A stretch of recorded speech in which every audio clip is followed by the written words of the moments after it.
Coffee Conversations about Influencer Marketing is brought to you by Influential, a strategic consultancy that takes the guesswork out of influencer marketing for your brand. We provide much-needed strategically crafted frameworks on how to implement influencer campaigns specific to your brand needs.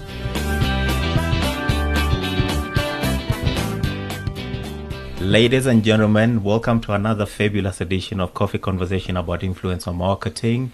And my co-pilot is here. And how are you? I'm well, thank you, Cynthia. How are you doing today? I'm great. And today we've got two of the biggest minds in new media.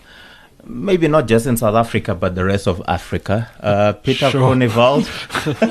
I'm liking this already. Peter Groenewald is Divisional CEO of Africa's biggest influencer marketing group, the Nfinity Group. Peter, welcome to it. Oh, thanks, welcome Angie. back. Yeah. It's been a while, and certainly like the new studio. The chess swing as well, Peter. It's a step up from where we started. Thank you. And thank you for being part of the journey. No, pleasure. And our second guest is Noam Colmeyer, who is MD and founder of Tom, Dick and Harry. Where's Tom, Dick and Harry? Where is it? Where are they? It's wherever I'm sitting.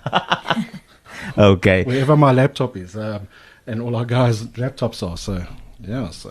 And I think we don't always see ourselves as a separate entity, though, from what Peter and them do. I think we see ourselves more as part of the group, as our own individual name. I sometimes forget that we actually partners in crime. Definitely in crime. Yeah. So today, for everybody listening to us, but before we get into that, please follow us on Facebook, Coffee Conversations about Influencer Marketing. Don't forget to hit the subscribe button on iTunes. Please let's keep the conversation going. But today we want to talk about podcasts and podcasting. And I think gone are the days when this space used to be the preserve of some geek in a basement. It's really blown up in the past couple of years. And so we want to interrogate the business model, interrogate how that growth is filtering down into the South African market. And I think, Norm, let's shoot right into it. What is a podcast? Sure. So when I explained it to my mother, it was very easy. I said, Mom, this is like Netflix, but with radio. Okay. Your mom knew what Netflix was. That is impressive. She knew what Netflix was, but to explain about that, it's the whole opt-in audience and the opt-in listen and all that. That was probably the easiest way to explain. So I suppose the dictionary definition would be that it's a recording. I can't remember. There's something about what the name came from. Peter would probably know that more.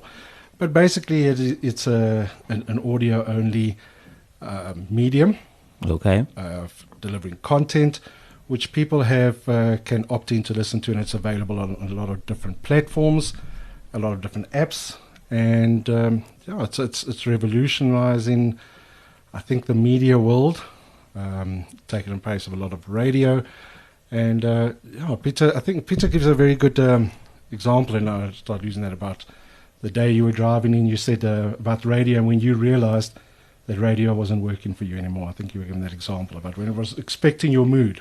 Yeah. Peter, can you give us a story? Yeah, I think the world is just changing to choice, and the fact that our time is on the strain.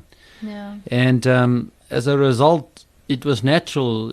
I mean, as we don't go and sit in front of a TV station just to watch what's there. We choose what we want to watch on TV. So why is radio different? Why must I tune into a channel to listen to what you're serving to me at that time of the day? Yeah. So what happened is initially when when podcasts start in a territory, and I think South Africa is relative new, although we've got decent numbers in terms of downloads. Initially, your radio station starts and they repackage radio, which is great because that takes the audience into the world of podcasting. Yeah. But podcasting isn't really repackaged radio because you don't have ad breaks, you don't have a strict schedule and then what we start doing is once you've introduced into the world of podcasting, you're looking for different type of content. And then the South African market tend to migrate to the American market because they've been in it for yonks and they've got plenty of content. You can just go into your iTunes library and you'll see what's out there. Yeah. And then, but once you've gone into podcasting and you consume all this foreign content, naturally you start, there's a hunger for local content. I want to listen to someone that's gone this weekend to George instead of someone that's gone to Seattle. I don't relate to that. I don't relate to their schools. I don't relate to a lot of things. And that's why you're naturally looking for local content. Yeah. And I think we're in that era now in South Africa where a lot of people are producing local content and we start building these local audiences. And that's the beauty of podcasting, is you might not have a face for TV or an Instagram face, but you can build an audience. Why do you think Cynthia and I have a podcast? Exactly. And thank God they don't know what we look like. They said a face for radio. So now you can build this sort of influencer channel, which is effectively your audience. Previously, you had to get a job at a radio station to build an audience. Yeah. Now it's different. Today I can be anyone that's got a passion for a particular topic, and I can start building an audience around that topic. And while you're at that, what is the relevance of the podcast channel to, firstly, your consumers, podcasters themselves, and most importantly, brands? So I think let's start with the consumers, because if they are not there, the listeners, then you don't have anything. Yeah. And I think research from other markets has shown that the two main things that pull audiences and is one is it informative and it's educational. Yeah. I do believe that stuff that's not getting exposure on mainstream media is also becoming quite attractive. And be that politics or could it be dieting or whatever. I think people are sort of tired for this, this is what you can say and can't say. Definitely. Yeah. So I think for the listener, he gets exposed to topics that he ordinarily wouldn't find in mainstream media, and it's informative and educational. I think if you tick those boxes, the listeners will come to it. For brands, on the other hand, what we do as a business, we try and link brands to audiences. And the brand's got the ability not to share this podcast with plenty of advertisers. Our idea is that you'll solely will be involved. Somewhere authentically being integrated into the content, and the ability to build these deeper relationships with audience. Because that's where Norm mentioned earlier, is you opt in to listen to a podcast. Yeah. I think as the world's got tired of you trying to shout your message at me. Oh, yeah. Rather get me to add value to my life through storytelling, which is the buzzword these days, and then through that I'll forge this relationship with you. And that's another thing for local content, because I think if I take the overseas podcasts I'm engaging with, by the third episode you've got a need to go and check out the product that brought this to you. Yeah. And then you'll find, but it's an American product or maybe a European product or stuff like that.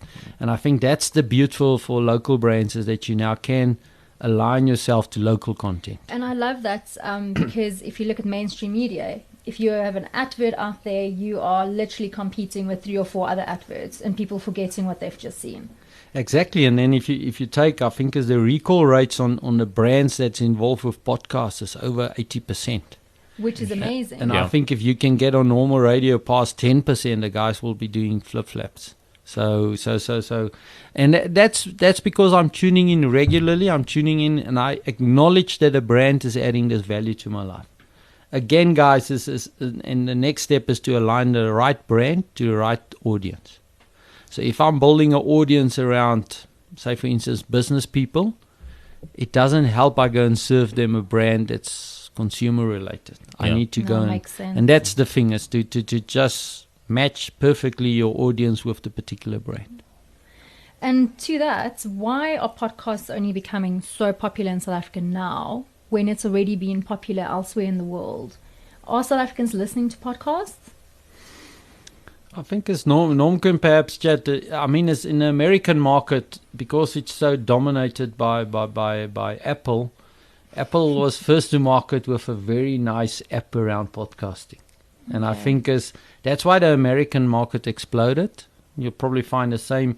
The East, then the Chinese market's got a slightly different model where you almost pay for listening to podcasts. You pay a subscription. And then for the last 4 years, it's been growing locally.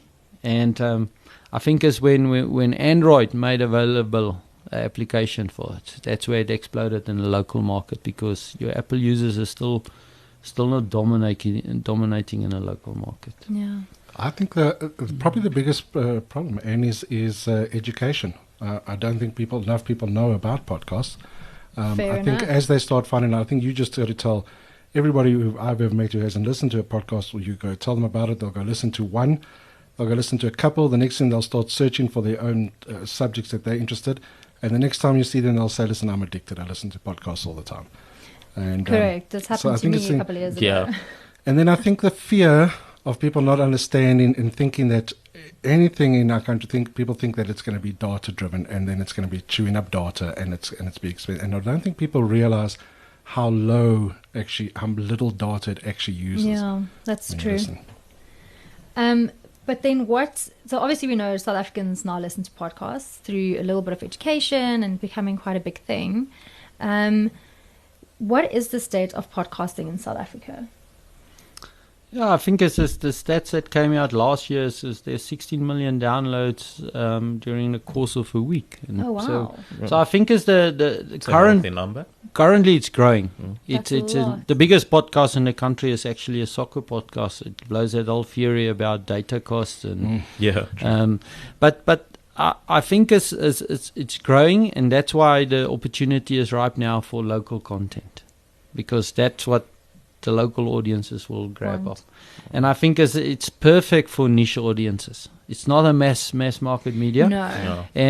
And I think is what I've seen and I can just speak from my own perspective, you quickly fill up your playlist, because there's also a huge percentage, 60% of podcast listeners listen within 24 hours to an episode when it's released, because you subscribe to it. So it becomes part of your content table, and you got X hours a week that you can consume podcasts. So I think we'll find soon that people's playlists will fill up. Mine is getting filled up, and I don't know Yeah. what to replace now. And that I think is where it comes in for the early adopters now. If you start building audiences now, you'll sit on a playlist and people will have to bump you off. Yeah. Where down the line that will become more challenging if you're the one that needs to get in. Yeah. And your cost of Definitely. acquisition of our audience will, in my mind, become substantially more expensive. Currently, Makes sense. we're still playing around with our playlists, and there's still place there to come in. And that's with any young audience; it will always be like that. Of course. You have to keep your content fresh. and The interesting relevant. thing is, if this whole world of adding value, is that 50% of podcasts that I listen to is shared privately. So I listened to Yes. it, I enjoyed it, and I know you would like it. And I sent you the WhatsApp link, and that's how you pick it up, Yeah. which is actually quite high. I don't know, on mainstream media, it used to be that with TV shows and things like that, do you recommend you must watch this? But it sort of got diluted with choice over the years. Definitely. But now it's got... It's not that excitement of more like every Wednesday night we all tune in at 8 p.m. to watch MacGyver, and then we all talk about it at school the next day. MacGyver was on Fridays. Oh. Dallas was on Tuesdays. Dallas was at like 9 at night. We weren't allowed to watch weren't allowed to it. watch- He's from an older generation. He was allowed to watch. But very true. And you what you're right there is quite correct. Is that you would, as opposed to TV, you would tell your friends go and watch 5 o'clock, Yeah. 8 o'clock on a Friday, go and watch it. What's so lovely about the podcast is just sending each other a link, Exactly that. and then you can go listen at any time. And It's I think convenient. that's really it's one of its main I think selling points is that it's that opt in, listen when you're ready to listen. Definitely. I love it. Norm, let's do a quick dive into who is listening to this podcast and what sort of subject lines are they consuming. Sure. So just as a bit of background is that our signatures, Peter is the front man, and I'm the backup band. So when you want to know about all the technical information and all the stats around You're a podcasting, man. no, I'm not the man. I know how to produce them and how to do the pretty pictures and all that behind that.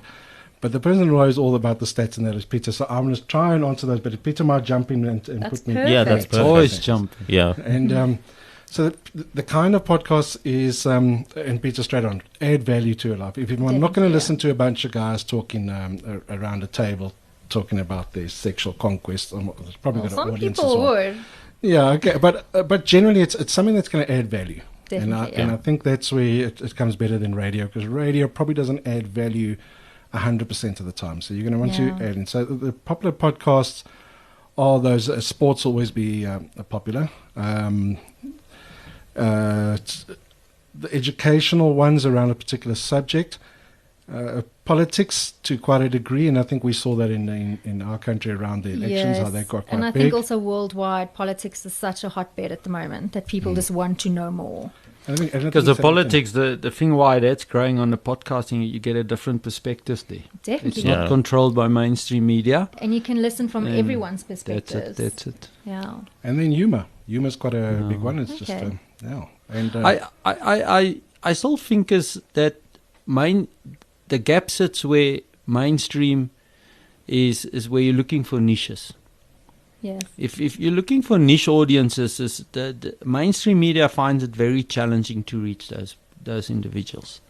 And podcasts got the ability to attract you to the content.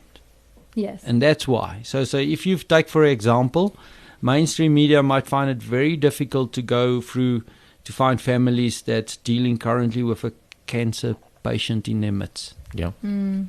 But if you create a podcast by someone who's gone through that journey to assist other cancer families who's dealing with it, you'll see how that will start spreading in that community. Of course. Again, adding value and education and helping you. That for me is very critical in niche audiences, that people that are part of that niche go and find you other people that's part of that niche. Yeah. You know how it goes. I mean, exactly. I had a son that's got a little bit of a ADHD. And I mean, as I've met more people with sons like that through that experience, because everyone is introducing you to someone else that's been in that journey at a different stage. So I think for niche audiences, it's not a numbers game.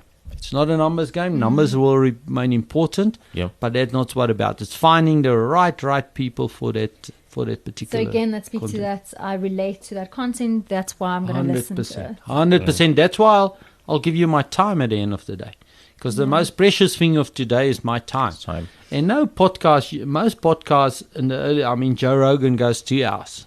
It's a little bit long for me. 3 hours. So I think is what you'll find in the local market, we'll start off with 20 minutes to half an hour. And then when you start getting your listen through ratios, you'll see your content will get longer and longer. Yeah. But it's quite hard to when I offer up that time, in return, you must add value to my life. Otherwise, why would I do that? Yeah. I got choice here. That's the difference. It's like flicking through a radio station. I've got choice. Here, I've even got more choice. Yeah. In fact, with myself is that I before I go on a road trip, or if I'm going to go, I'll look and say, okay, this is going to be a 35-minute trip. And then I'll look at the available podcasts, and which one I want to listen to, and I'll choose one that's going to be about that time. So I suppose for your long road trips, you're going to listen to the longer ones. And I think a lot of it, people are so aware of their time, and Peter touched on that earlier, is that people are very aware of their time and how much they can give. So you will look at it and say, I've got this amount of time now to give something my full attention, which is also very good for podcasting, because when someone has made that decision, they've decided to opt in to listen to what your content is, and that's very valuable. And then I wanted to touch back on the niche audience, and something so with Facebook, and I'm involved quite a lot with the Facebook advertising that, and that whole niche audience now is that Facebook are actually trying to, are so fixated on not excluding anybody at the moment, that when you try to do targeted audiences on Facebook, you actually struggle now, because Facebook will reject a lot of your ads because they'll say it's too audience. You can't determine an audience just on any of their features. So you wouldn't be able to say, I want an audience of just cancer patients or something like that. So Facebook would reject that. Okay. So that's also known. And so as those things are starting to happen on traditional digital so people advertising, are going to start moving towards. Exactly. That's very interesting. So, in my mind, Facebook is still a mass media. Because although you've got an ability of targeting, magazines at it, radio stations at it all the time, just due to the pure size, the audience is mass. Yeah.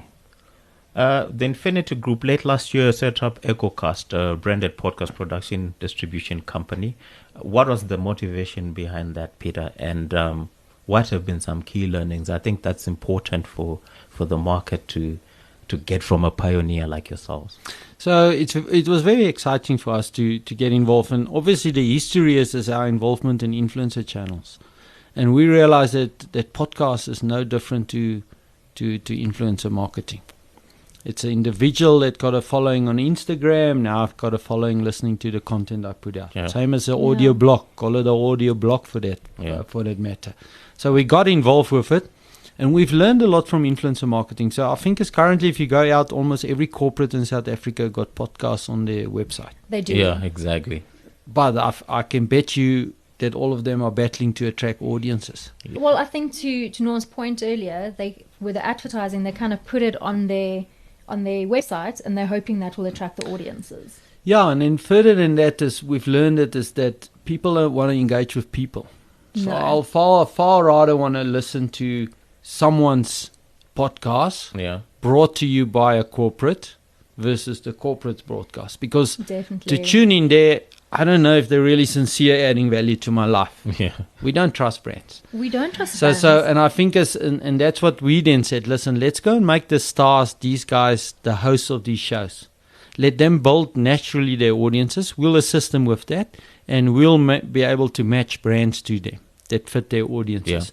Yeah. So I think if you go and look in the podcast world, and we've been to a couple of conferences now, the two biggest challenges is there's lots of people that want to create podcasts. Of course. And there's lots of facilities where you can create podcasts, but they all battle to build the audience. And we say, right, for you to put the content out, you need a brand to help you to build the audience. Mm-hmm. And that we will help with. And then we'll also match you to a right brand for your audience.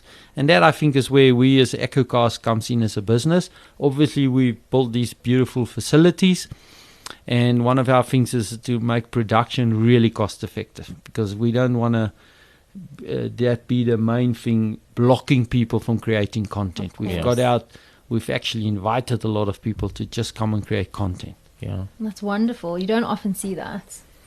Yeah. Well, I think it's the right space to be in, and complementary to our other channels of influencer marketing. This will be the audio version of the influencer marketing channel. Look, we're very grateful for it. Yeah. So Yeah, you guys are doing phenomenally well, and if you think about it, I think you've been going at this for more than a year now. Yeah. And case in point is there should be people that's interested in marketers and influencer people that's interested in the space of influencer marketing, and they listen to and you got the numbers. And I just know that I've learned a lot through listening to this particular series. Oh, thank No, you, thank you Peter. so much, Peter. And that's what it's all about. Yeah. Norm, have you learned anything from listening to us? Do you listen to us, Norm? Do you? All the time. You're one of the few that I have to almost not listen at speed 1.2. Oh, It's thank also, you. and that's quite funny. Peter taught me about listening at speed 1.2. I almost want my TV to go at speed 1.2 now as well. I couldn't really It's like use a it. natural- I actually found out the other day how to do it on YouTube as well. Oh, So now I can do that at pace as well. we're living at speed 1.2. Well, you get through twice the content and half the I time. was going to say, we learn more, right? Yeah. So let's talk about the perception of podcasts. And I think, Norm, you pointed that out a bit earlier, where people think it's more for more affluent markets because of the data that people perceive is so expensive. Especially in the last couple of years, where everyone's going on data must fall. People, again, sees this, they listen to it mostly on their phone, so they go, oh, there's something else that's going to chew up my data. Is that the perception correct? And if not, what are our big hurdles in South Africa? So our biggest hurdles, and I think that same survey that Peter mentioned earlier, is that they went through about the 10 factors that are the hindrance factors to listen to podcasts. And actually number one was education. And I think, Peter, where was data? Number 5, it was quite low down. Data wasn't a problem for people stopping to education's the main one. So first of all, I don't think most people know that any phone you buy nowadays has actually got a podcast listener on it automatically. Yeah. Google's come with Google Podcasts automatically. Apple phones come with Apple Podcasts. And it's easy also just to download one. And you can listen off streaming. Yeah. You can listen Yeah. off. There's always a play button. It's very easy to access podcasts, and I don't think people know that. So we found that certainly when we were starting is that we were trying to teach people how to listen, and then we found that rather than teaching them, you just got to find an easier way for them to listen. So they can just Yeah. click on a button and listen. And there's all your options. Yeah. And just press And play. and the options there mainly for people to know. And they just got to know, push a play button and they can listen. And then it's a lot easier. So I don't, and I think then the other thing around education in South Africa is that people don't really know that there is usually a podcast there to satisfy every taste. Correct. And what you want to listen to is and how to go and search and those will come through. And I think as the market and people start understanding, it's better. We can't say it's a link to a certain LSM really, because as we mentioned, the biggest podcast is around soccer. So it is a massive, and that's a market that would be quite conscious about data. Of course. I was quite shocked to see the stats myself when you see the number one podcast in South Africa is, what's it, Soccer Laduma. Yeah. How big is it now? That's over 100,000 downloads. I mean, that's massive. I can only wish for that. But I think is the rate of adoption is what we should focus on, because when I started in the podcast journey and you spoke to people about, if you listen to this podcast, you can just see there was 1 out of 10 people knew what a podcast They were was. like, what is that Today people are start asking, have you got a podcast? Is there something I can listen to? So Yeah. for me, that's probably the thing in the last 12 months that was most encouraging, is how people are talking about it. Your social media feeds are filled up with podcasts being promoted. So I think as we passed the early adopters, we've now gone into that early mass already. So. Yeah, and to that point, I often see on my timelines that people actually ask for recommendations. Like, I've listened to this podcast, I love it. Please, can people recommend something else to me? Yeah. Norm, where can people find those podcasts? It almost sounds like it's a very niche sort of setup. Where can they find them, and how do they listen So to is them? it just iPhone? Is Yeah. it just Android, Google Play? As I said before, is that without knowing it actually is that your phones actually come with a podcast listener on it, and you would probably go listen to all Android phones will come with Google Podcasts, and I think our phones all come with Apple Podcasts. Also, you just can use Google. Just Google it, and actually what I use, and it's quite a trick that we're trying to learn a lot with marketing, is that, so I've got my Android phone and I use Google Assist all the time. Yeah. And even with my TV, and I'll just say, listen to podcast influencer marketing. Yeah. And it's that simple. And people are going to start in that voice activating thing, and that voice searching is going to become Yeah, quite big. it's coming up quite a bit as well. And that's going to be Actually, popular. actually, Google has rolled out in certain territories already a search tab. So like you get websites, images, videos. Look at it. In certain areas, they're already testing the tab for For podcasts. podcasts. Oh, that's So amazing. which will be great is you'll put in a search subject and you'll go into that tab and see what's available. Yeah. That also just shows how big it's growing Yeah. around the world. And then to find it, so I think people will eventually find, as you start listening to first one or two, and you become an adopter, and then you'll start finding there'll be certain platforms that you like to listen to it on, mostly. Yes. So I'm a Google Podcast fan. Peter's obviously an Apple Podcast fan, and And then I've you got use the Podcast function. Addict, Okay. which is great. And then so we use and then you'll see. I mean, it's like a search function that all other websites or apps have, and you just start using that search function to find. Okay, the- so it really is that easy. And then if you elect the subscribe button, like we encourage people to your show, that means is when the next episode is coming out, it automatically goes in your playlist. Yeah. Yes. So when you wake up the morning, it's sort of one of the things that's still for me like, what is there today? Yeah. Because I Yes. already planned my journey to work, and what am I going to consume on my way to work and tonight on my way back? Yeah. No, yeah, I do the same. I have like set. I listen to, guys, don't judge me. I listen to a soapy every Monday morning. It's called The Archers Okay. Omnibus from the Telemundo.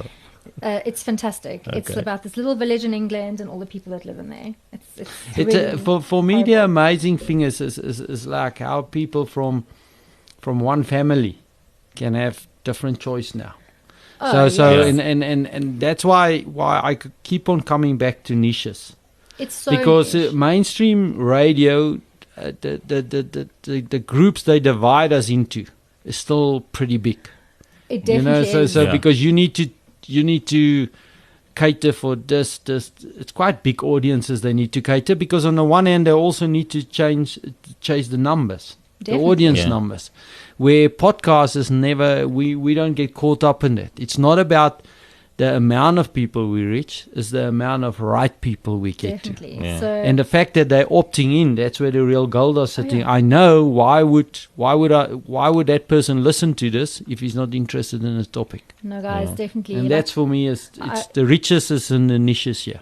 Definitely. Every Monday morning, that's what I download, the Archers Omnibus. And then Wednesday mornings is the High-Low, which is a pop culture and news one as well. So I get my fix from reality, news, and soapies all in one. For me, as just an interesting one. So obviously, I'm a little bit fanatical about cycling, and Tour de France is a highlight of the year for me. And our local TV station buys like one of the more affordable packages there. What was interesting this year, I got exposed to, and I know he's a very controversial figure, but Lance Armstrong, and he produced a podcast series covering the daily happenings of the Tour de France, and it was amazing. I mean, as the specialist he had on the show, and I was almost giving more priority to the podcast than what I was giving to the coverage on television. And again, because of the insights I got from behind the scenes. Lance Armstrong is such a name in Tour de France. He knows the ins and outs. He's been there. So what he can tell you is so much more than a news broadcaster. Yeah, and as well as his guests, because the way a podcast works is your host should be you should be very informed about the topic. But your real skills come from the guests that you invite on, except for this particular episode now. But we beg to differ. But normally the real skills come from the guests that the hosts are inviting onto the show. Yeah. Earlier on, Peter, you touched on the relationship between influencer marketing and podcasts. It almost sounds like it was the most natural thing to do, to move into podcast. Is a podcast an influencer marketing platform, and what channel really is that firm relationship between the two? It's definitely a channel. So the phenomenon of people channels have got bigger and bigger. Yeah. Some people's got a body and a face for Instagram. Mm-hmm. Some people got the skills to write a blog. Other people are great on audio. So with podcasting, that channel for influencers of hosting podcasts have just opened up. And now the opportunity is there, obviously, for the brands to connect with that, and through these individuals connect with their audiences, and that's influencer marketing. Yeah, just through a different channel. I love that. And I think it naturally leads into what I want to know about. Obviously, we know podcasting is an influencer marketing channel now as well. But where do you think it fits in when it comes to influence marketing strategy? Where will that fit? Will it come to awareness, top of mind, actually kind of driving sales? Where do you see that? So the way the channel allows you to forge these deep relationships.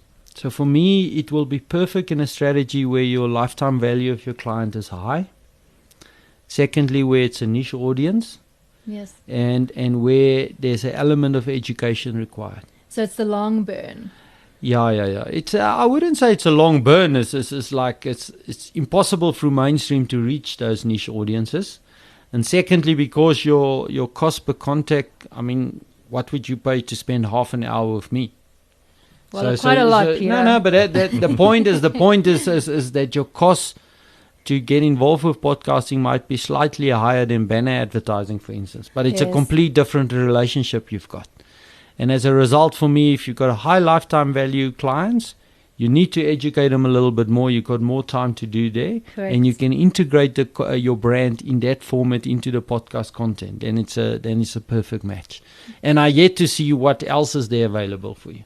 So it's very easy for us that's going out to brands and introduce them to the world of podcasting.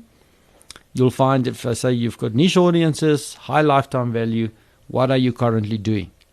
And it goes back to, we're hosting events, it's costing us $500 per person. Lots and of I say, guys, there's a different solution now. Let's talk podcasting. Yeah. So that leads more to education on the brand itself and awareness then, and then kind of naturally leading your niche audiences to look for your products.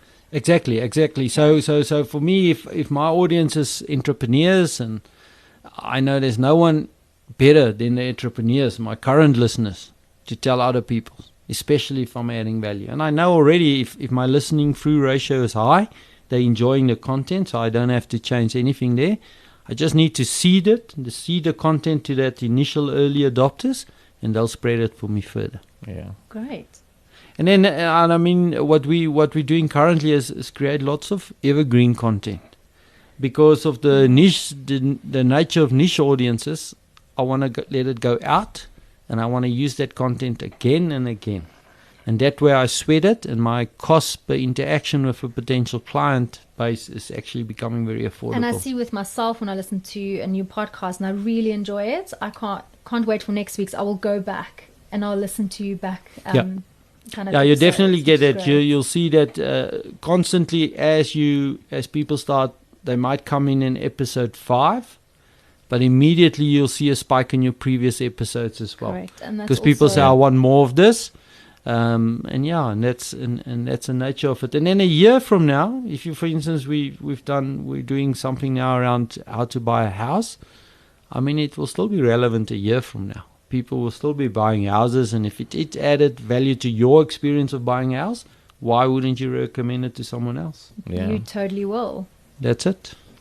So podcasts are all about niche audiences, and there's not really any direct advertising involved.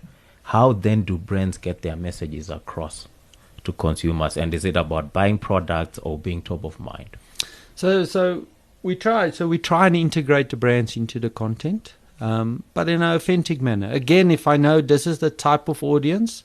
So for instance, let's go back. It's not the cancer family going through cancer treatment in their family. There's lots of people that at that stage want to connect with that family. In terms in that environment, Yes. that can improve your life. Yeah. So by mentioning that's the brand that's bringing that content to you, you've got a different relationship with them. That's where the added value comes in.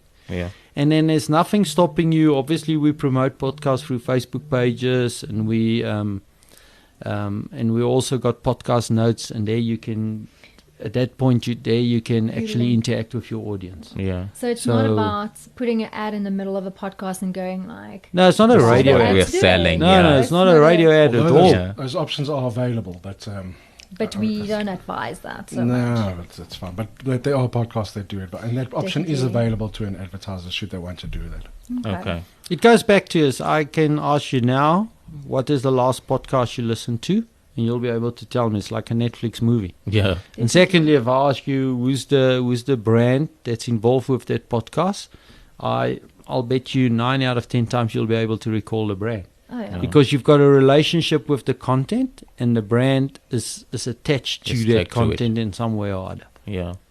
And Norm, how do you grow audiences for your podcast? Sure, that's my It's the $1 million that's what keeps question. me awake at night. So you're asking earlier what podcast we listen to. All my podcasts I listen to is basically about growing audiences. So I'm very boring listening list, but I would probably not be able to get that information in many other places except through podcasts, to be honest. Okay. So how you grow audiences?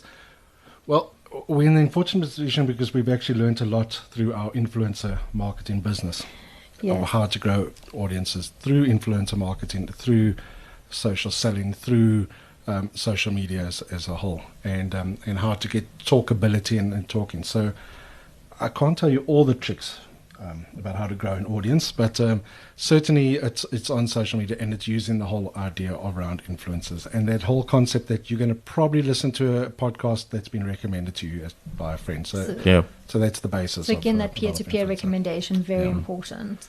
But growing audiences is a topic, and I think that's where we also stand out a lot, is that we don't just, we're not just a channel saying, listen, record a podcast and we'll get your sponsor and all that there. Is that we actually spend a lot of time doing research and mining the data. So we constantly, almost on a daily basis, around every single podcast episode that's going out, we're mining data, and that across all our influencer campaigns all the time. Yeah. How much is being spent on, how many audiences that reaching, how much is that turning into a click. We What collect a lot of works, data. what doesn't work. Exactly, and what that can happen then is that we got our finger a bit more on the pulse. So we can say, listen, that episode, your launch has just gone there, you're about 50% below par normally. Can you please tomorrow just go do this? Or we know from ourselves, let's put out another piece of short content to drive a market on here. We've seen more growth on Facebook, and normally we see it more on Twitter. Let's go push that to Twitter. So there's a lot of science behind the growing of the audience part. And that's kind of where... which kind of puts you a little bit ahead of the others, is understanding that whole science. And Peter says before, there's some great podcasts out there. There are people and companies putting out podcasts in South Africa. And there are, because it is relatively easy. If I've got a phone, I can record a podcast, I can go put it on a platform and no problem. But the real trick in that is, and that's what is appealing, what brands want to know is, what is the audience you're bringing in, and that's where the science comes in. Exactly. And then obviously the big question that all brands want to know is like, how do you measure ROI for podcasts? Well, the nice thing about a podcast, what I like about it, is that a click through, or whatever, is that someone has clicked that listen button, you've pretty much converted them, and your likelihood of them staying converted is pretty good. So the return of investment in this case, very difficult for things like a billboard, because you can't say what that has given you. You can't show what is the actual sale been, and with a line below the line. It's almost, what's nice in this case is that you can measure it by how many people have actually listened to a show. So showing what the return of the investment is you can show how many people are listening to the show and how big your audience is, and we can determine that. What's tricky then is for brands to understand how much the value of that is, because there's not many other platforms that can give you a direct to say this was the conversion, other than people, if they were selling something, they could see, okay, that one ad, so that one ad is giving me so many sales, and that's difficult. But whereas you can say, all my efforts in this podcast have led to this downloads, and that's I can see straight away my return on investment. Is then the trick then is getting brands to understand what is the value of that return on investment. So you can say, I have a business podcast set for entrepreneurs, and if I have got only got 50 downloads of that, and we can, but it's by entrepreneurs in the market we've targeted, and saying what is the value of that listenership, of that listen, because sure, if I got a very broad range podcast, and then the value if it was a podcast about just humor and someone listened to it, anyone who would have listened to that value of that new audience is probably 2-3 rand or something.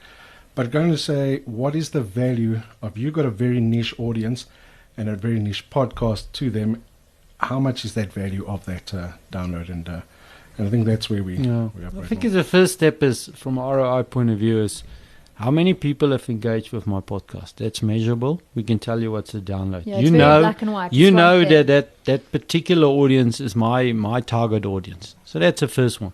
And secondly, if you want to go further with that and say, listen, I need to create an email list of that right audience, there's ways and means to do that in a podcast note. For instance, if you're in the process of buying a house, we've got in the podcast notes a bond calculator. Fantastic. And as you go and do that, you leave your name and email, and we can contact you. I know, again, you're in a market full of buying a house, because why would you listen to this podcast?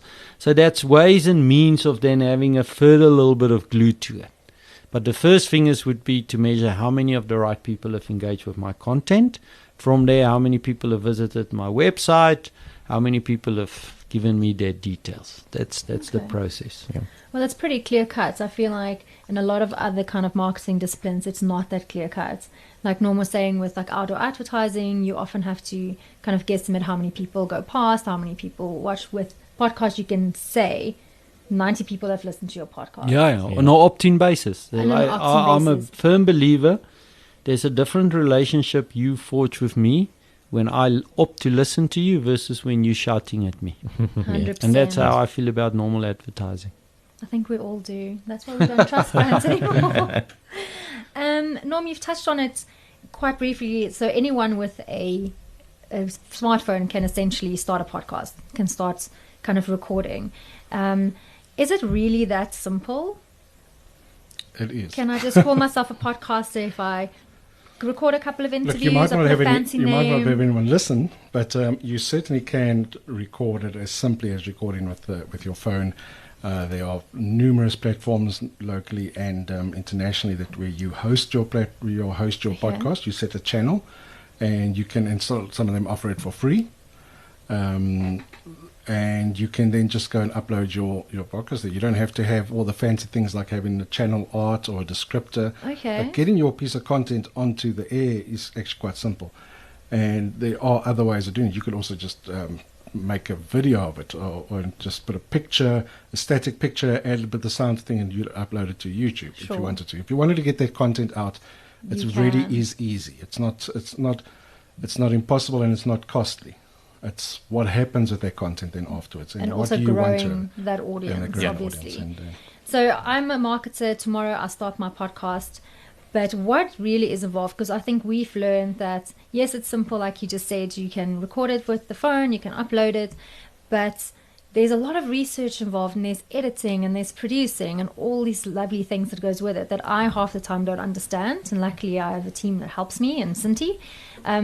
Can you go in a little bit more into that? So if you want a really good podcast, what does it entail? Okay, so first of all, you got to, so let's say we're ignoring your content. If your content's good, there's ways we can make the content a little bit better. We can have a nice little intro jingle. You want to start with a pop sound. You want to end with a kind of a pop sound with we call it an audio pop or audio signature. You want to start developing that. You use those signatures on other pieces of item. So you would have maybe not have picked up at the end of your last podcast. There's now a little It was such drum a nice thing surprise. at the end. Yeah. So just those things that you know it's finished, and those things, it's amazing. Just like a little snippet of sound sits in your head, and you get used to it. So it's about adding those little things to the recording. So, Okay. but after that, if the recording quality is pretty okay, then it'll be that's not really where we worry about. And in terms of quality, there is. And initially, a lot of podcasts you listen to is the very first one is the quality is horrible, and because people are not getting used, and then they start saying okay, and then they start putting a bit more into the quality and recording quality, and you'll even see with this podcast itself how it has progressed. It has evolved a lot. And yes. so, but people are fine with that, as long as they're understanding that you are also growing in the processing and your sound's going to get better. Then people will generally excuse that. So let's say that the recording part of the content itself is fine. Then what a lot of work has to come onto there is that once you've listed it on this channel that you've listed on, you need to have a bit of a content descriptor there explaining what your podcast series is about, what that episode is about. So people can be able to use them, also use your keywords. A little bit of a hook for people. Just remember that Google, if you're using Google to search for podcasts, and that is always going to use the keywords that you're using in there and hashtags. And so just make it searchable. And so people can understand, and that's the whole thing about having those descriptions. People can understand about what you're saying, they can expect, and that they can be able to find it. And then little tricks about having channel artwork is quite important. A lot of on Apple Podcasts will choose and will highlight those where they like the picture a bit better, and so that also resonates with a certain audience as well. And and then the big thing is that.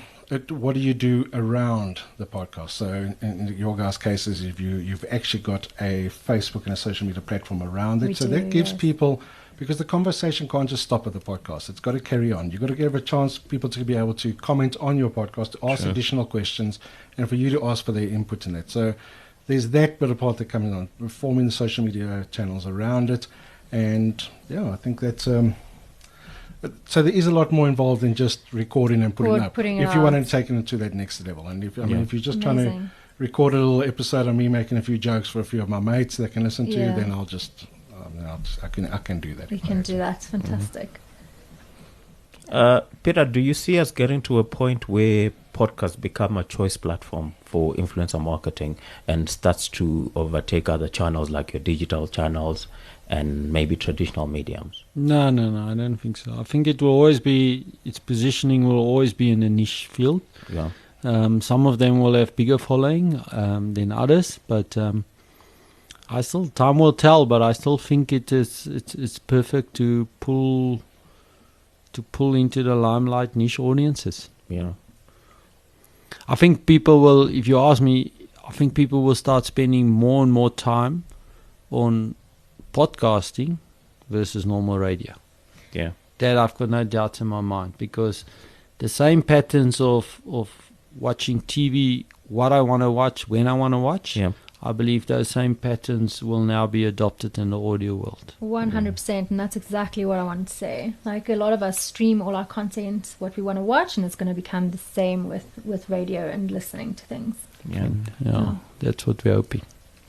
Peter, thank you so much for joining us. Norm, thank you so much for joining us. Thank you so much, guys. Learned a lot. Thanks, guys. Enjoyed the opportunity. I think the one thing that came out for me is that anybody can record and produce a podcast, but for you to be able to build critical mass and attract the audiences, you need to educate and be informative on a sustainable basis. That's where all the value is. 100%. Yeah, for sure. Yeah. For sure. Thank you Thanks, so guys. much. And we'll have our show notes are going to be exploding this time around. We're going to have to make those notes and just link. Exactly. We love you, everybody at home. Please keep the conversation going. Just about where you can find more information about Echocast. Radio. If anybody wants to know that, just Yes, our sure. website. Yes, of course. Sure. So it's just We'll more- include that in the notes as well, but please shoot Please away. do. So it's just Yeah. www.echocast.radio, Yeah. and we have a Facebook page, Twitter page, and LinkedIn. Please follow. All right. Guys, lots of value to be added. Thank you so much, everybody. Thanks, Until everyone. next time, thank you. Adios. Thank you. Yours.